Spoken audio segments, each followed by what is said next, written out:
Hi there, smart drivers in Montreal, Quebec, Canada, home of poutine, bagels, and wonderful croissants. Croissants. You gotta say that like the French. Great place to drive. There are some differences here with four-way stop signs and traffic lights, and I had to get schooled on this so that I didn't make mistakes.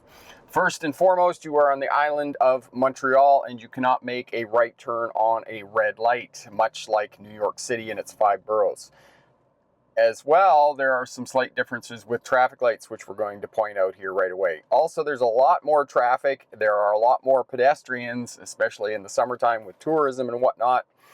I rented a car and drove up from Ontario, and it's a Jeep Compass. It's actually quite a nice vehicle. I was surprised, pleasantly surprised. So the traffic light is a solid green. That means we can proceed straight and we can turn. Some of these traffic lights will have arrows, and arrows mean that you can only proceed straight forward. You have to wait until it goes to a traffic light before you can turn. So we've got a sign here that's indicating that we can make a right-hand turn as well. We have the solid green traffic light, which means that we can turn as well, but we need to watch the pedestrian shoulder checking, and we're proceeding.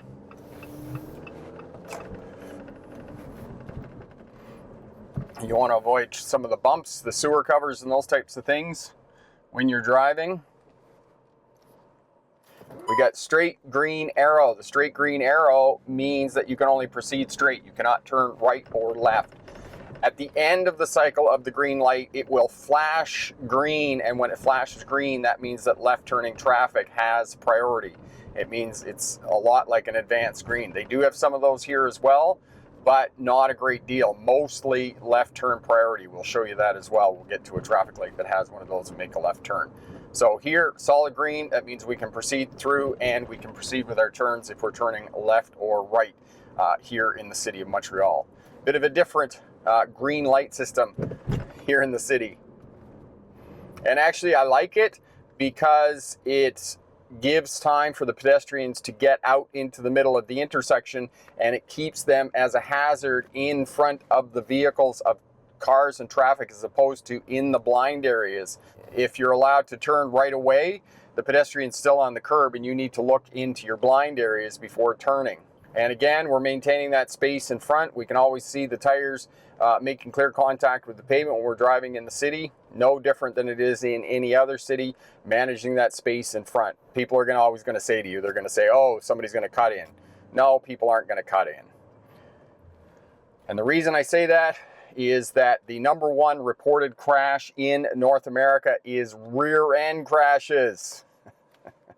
So people are following too close. That's what's going on. And if you can maintain that space in front, you're going to significantly reduce your chances of being involved in a rear end crash or getting tailgated.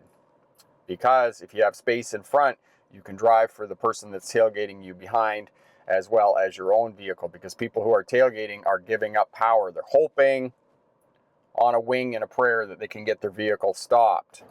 They're reacting to traffic. Straight green arrow, which means we proceed straight through. You want to create traffic situations, managing that space in front so that you can respond to what's going on in traffic as well. You have time to read traffic patterns and interpret the actions of individual road users. This person, for example, here is either turning. I thought there might be parallel parking there, but they're actually turning. So we're going to turn here as well. And we've got pedestrians coming across here.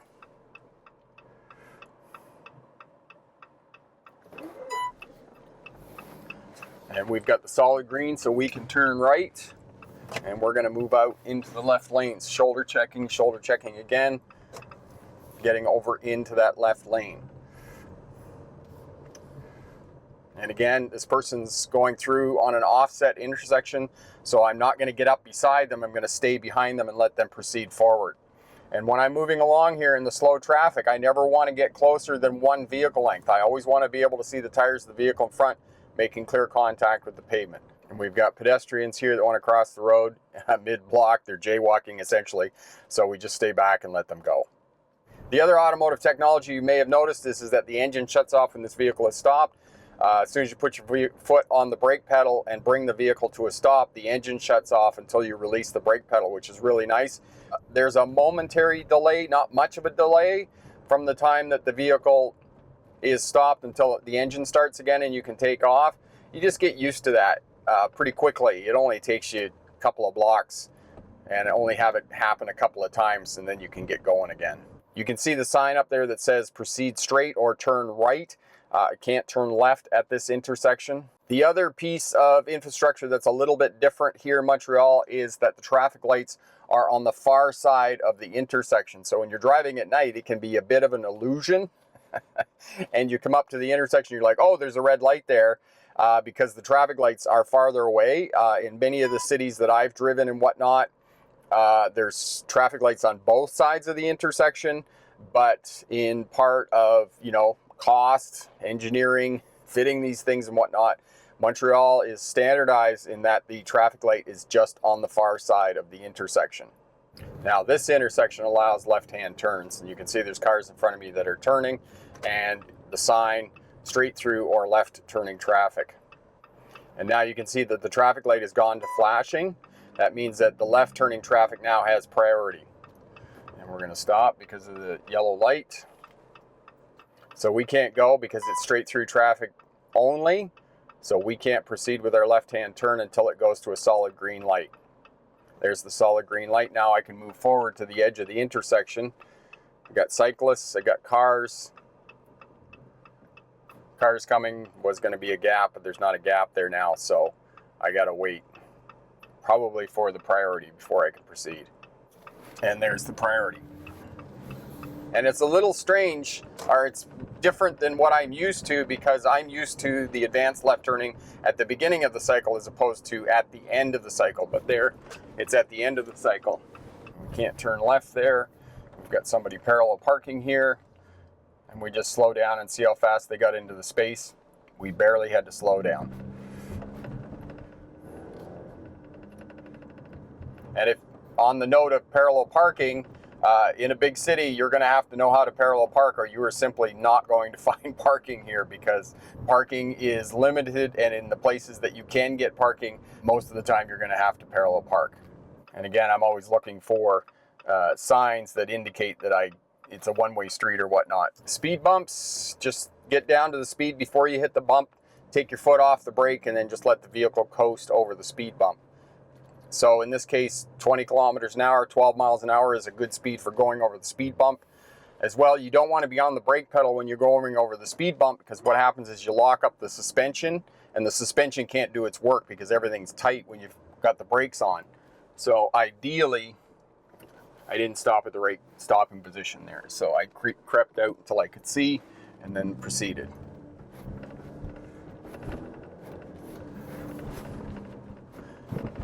And it's narrow here, so apparently, obviously, because you have reduced space on these back streets, these residential streets, you're going to have to go slower.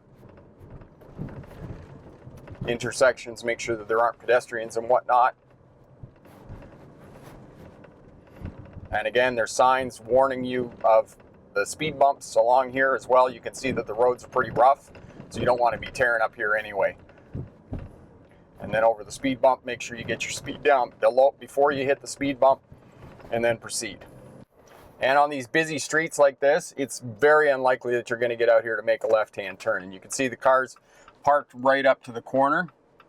So on these turns, it's going to be better proceeding right, because there's a better chance that you're going to get out instead of trying to make a left. Okay, right turn. We're going to get around here, and we can't make a left here.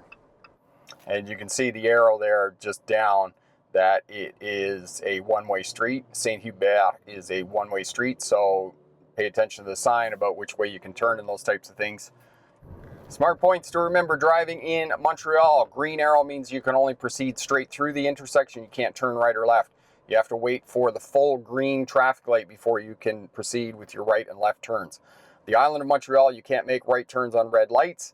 And at the end of the cycle, you'll get a flashing green light. That means left turning traffic has priority. So a few differences driving here in Montreal, but for the most part, it's the same as driving in any big city. The traffic is going to be similar, lots going on. Pedestrians, cars, bicycles, scooters, and whatnot. Busy, busy, busy. So lots of observing going on, lots of four-way stops, lots of looking, lots of head checking. Keep your space in front so that you can interpret traffic patterns and predict the individual actions of different road users when you're driving on the roadway. Have a great time in Montreal. Have a great drive. You're doing your driving test here. All this applies. Make sure you stop at the correct stopping position at stop sign intersections. I did have one there. I didn't quite get stopped at the correct stopping position behind the stop line. If you're visiting the great city of Montreal, make sure you get some bagels to take those home. Nothing like Montreal bagels toasted with butter and cream cheese. Absolutely awesome. For the video on parallel parking on the driver's side, click here. And remember, pick the best answer, not necessarily the right answer. Have a great day. Bye now.